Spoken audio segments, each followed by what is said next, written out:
السلام عليكم اعزائي المشاهدين، وحلقه جديده من يا ابن اللعيبه ومباراه الاهلي وانبي في نصف نهائي كاس مصر. ويلا بينا نشوف اهم اللقطات. اول ما شفت ان انبي بيلعب 5-3-2 فلات كومباكت جدا، الخطوط بتاعتهم كلهم قريبه من بعض والفرقه كلها بتلعب تحت الكوره، فانا قلت الماتش ده هيبقى رخم جدا وهنطول النهارده في الماتش. طبعا عطيه النهارده وخطا ساذج ساذج ساذج بمعنى الكلمه، ان هو يشد اللعيب في الدقيقه 17. لسه بدري قوي، انذار ملوش لازمه وانذار ببلاش هيحجمك طول الماتش تاني.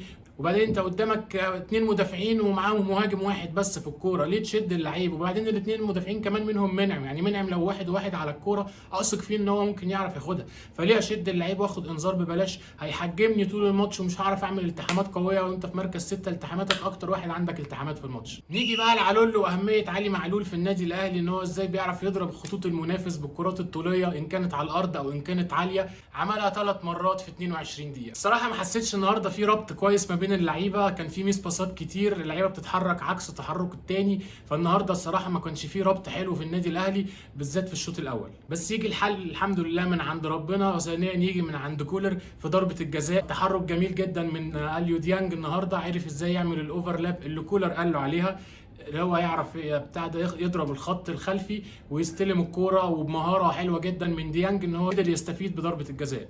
وبعدين اللعيبه كلها قالت لا احنا الفار ومش الفار، فار ايه يا جماعه؟ ده الدبابه ده ما بيقعش بالسهل. وبالتخصص علي معلول يحطها في مقتل، متعودين على ان هو مسدد رقم واحد عندنا في الفرقه بضربات الجزاء، فالصراحه برافو علولو. محمد عبد المنعم واداء اكثر من روعه، وبياكد لك ان هو مدافع من طراز فريد في الدوري المصري. وفعلا يا منعم افتكاك له الكره من غير فاولات، سرعه، قوه، التحامات قويه، بيلعب بدماغه كويس، بيعرف يطلع بالكره حلو جدا، لو واحد على واحد بيعرف يتصرف، ما بيبرجلش. تستحق يا ابني ان انت ترفض تجديد النادي الاهلي للاسف، وان انت تبقى عايز تحترف، ان انت هتعرف تعمل حاجه في اوروبا. اول اهداف انتوني مودست مع الاهلي، والنهارده عرف ازاي يسجل اول اهداف ويحاول يدخل نفسه معنويا مع الفرقه. النهارده شفنا يعني الراجل ده بس يخش فورمه والماتشات تجيبه، نشوف مهاجم مخلصاتي 100. عجبني قوي توقعه، ان هو عرف ان المدافع باصه غلط وعرف يخش ياخد الكوره، بص جنبه على الشمال قال لا انا ممكن اشوطها واحاول ادخل نفسي مع الفرقه تاني معنويا. شاطها ما شاطهاش احسن حاجه بس هي دخلت. وعجبني قوي لقطته النهارده مع كهربا، ان هو بعد الهدف وعمل النسر بتاعنا رجع جري على كهربا وعمل نفسه ان هو اتكهرب من كهربا، فروح جميله جدا من اتنين مهاجمين بيلعبوا المفروض بينافسوا بعض ان هم يبقى مين المركز الاساسي، بس اتعودنا على كهربا ان هو بيعرف يحتوي الفرقه كلها بدمه الخفيف وهزاره.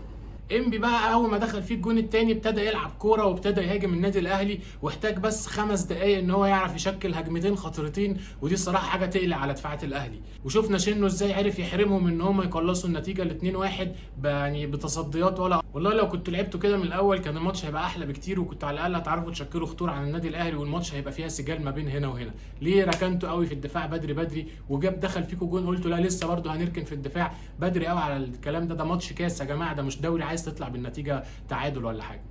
نيجي لتغييرات كولر النهارده، وتغييرات تحس انها كانت غريبه شويه ولخبطت شكل الفريق. لما نزل امام عاشور جناح شمال مكان حسين الشحات، تحس امام عاشور عرف يأدي دور الى حد ما كويس في الجناح الشمال لوحده، بس برضو شكل الفرقه ما كانش متظبط. ظبطت بقى لما نزل تاني كوكا مكان قفشه، ورجع امام خلاه رقم 8 ويخش في العمق تاني، ساعتها الملعب ظبط. واول لما الملعب ظبط شفنا الجون بتاع ايمو اللي عمل جون ولا احلى ولا اروع من كده، هدف عالمي، استلامه وعدى وداس على الكوره وعرف يرقص وشاطها صاروخ في الضيقه. فامام عاشور النهارده عالمي الصراحه، وبيقدم مستويات عاليه جدا مع النادي الاهلي، فنتمنى له الاستمرار على كده عشان يقدر يفوز بحب جماهير الاهلي اللي راح عمل لهم تعظيم سلام بعد الهدف. فكمل يا امو. في النهايه حابب اهني النادي الاهلي على وصوله للنهائي وانتظاره طبعا مباراه الزمالك وبيراميدز لسه هتتلعب كمان شهر. مش عارف ليه احنا لعبنا هنا وهم لسه يلعبوا كمان شهر، ما كنت تقرب الماتشين من بعض، بس ما حصلش حاجه. ودي كانت اهم لقطات مباراه الاهلي وانبي في كاس مصر. سلام.